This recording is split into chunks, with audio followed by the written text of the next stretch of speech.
guys have laid. It's a premium. It's so rare. It's very rarely, and I often say it as far as a ministry, very rarely do you find a minister that's been ministering for a long time that has survived the tape test. That means that you can listen to something that he used to preach and compare it to what he used to preach and listen to him today and have him stand up to this message that he used to preach himself. Very rarely can you find a minister that's ever ministered for any particular length of time. Because the longer you minister, the longer the devil has to work with you. And not just the ministry, but even congregations.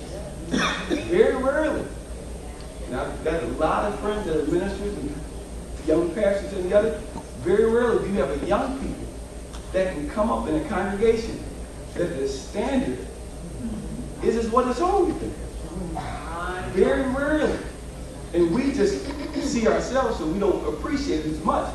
But very, very rarely do you have a congregation which the older saints are examples as they get older and backing up their testimonies when they were younger. But when they get older and it comes to the day, they stand just as firm as they did, because at that point it's really not about them, it's about the generation coming after them. And to have that is such a premium, but it's also such a challenge, because it's not just their verbiage, but there's consecration and sold outness to God that produced that. And anything less than that, it ain't going to be produced. Even though you feel like, I'll do this, if the consecration ain't met what they had with this generation, then it's going to be a shift. But it's really inspiring to have the older congregation, the older members, the older saints, holding it and being an example that we don't have to read about in some book, but it's right here among us. And just with Brother Beaver's up at the hospital with them, and hearing his children, it was so. Even Montel, their brother fell out at the high school. Montel went to rebuke them for calling an ambulance. He went to him, he said, "Lee, I was telling him, we don't do that." And I'm like, well, maybe he fell out, the ambulance, at least see what's wrong. I'm not condemning it. But just the principle that he was just like, we don't need no ambulance.